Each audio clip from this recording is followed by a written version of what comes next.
Joining me now is Congressman Jim Jordan of the House Judiciary Committee. He's also a member of President Trump's impeachment defense team. Congressman, do Democrats really believe that these types of assertions, I'll just focus on one for a moment. We could have put together a very long montage of the number of times the word conspiracy was used. Yeah.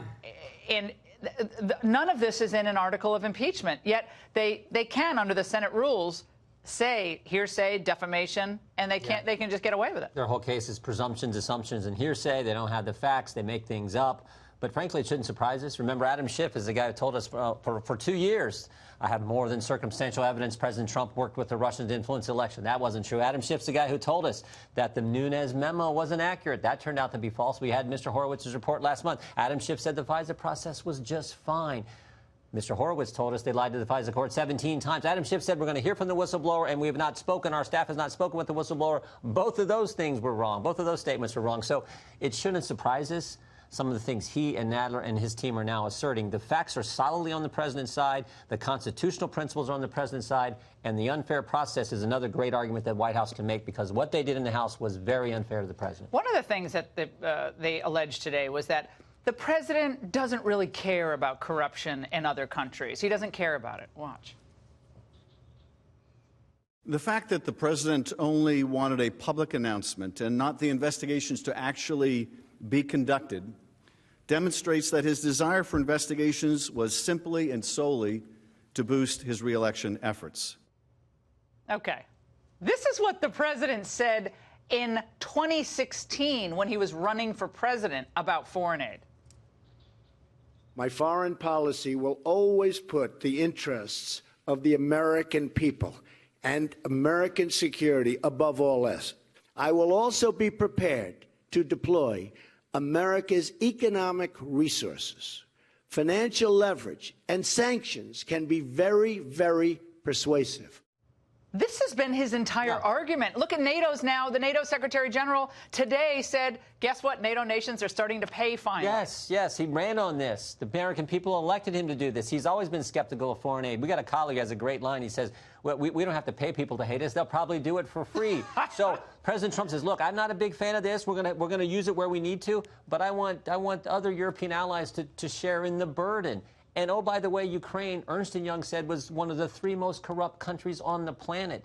You got a new guy who was a television personality who wins election in an overwhelming majority running on corruption, and the president simply said, let's check him out.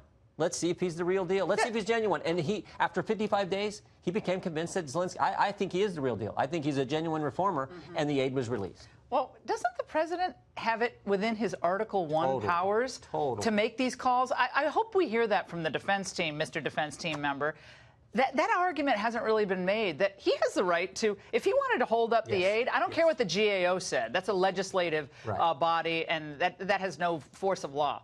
But he's the chief executive officer of the United States. If he thinks something stinks to high heaven in Ukraine with this whole Biden thing, or corruption in general, he has every right to say, whoa, wait a second before we release this. Of course. He's the president of the United States, elected by 63 million people for this whole obstruction of Congress. Oh, my God. One of my colleagues says obstruction of Congress is what the founders called separation of powers. Yeah, it's called checks and balances. Exactly right. Exactly by the way, Hakeem Jeffries raised another issue that had been rejected by you all in the House. Watch. Read the transcript, President Trump says.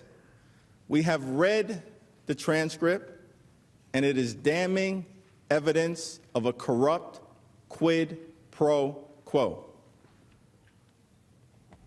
The evidence against Donald Trump is hiding in plain sight. Oh, that's very dramatic.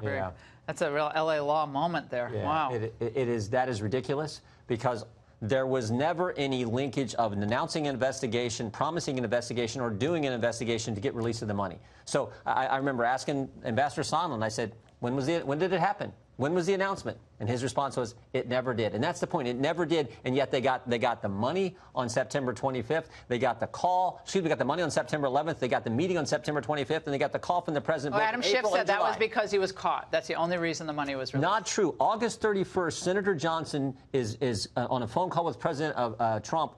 And the president tells him, you're going to like my decision, Ron. You're going to like where this thing ends up. Because he was becoming convinced that Zelensky and the new parliament that was elected, 70% Zelensky's party, they took over the parliament, that they were actually implementing the reforms they needed to implement. Well, more importantly, they would have put the quid pro quo in one of the articles of impeachment. It would have been under a bribery, or right? I mean, that would have been.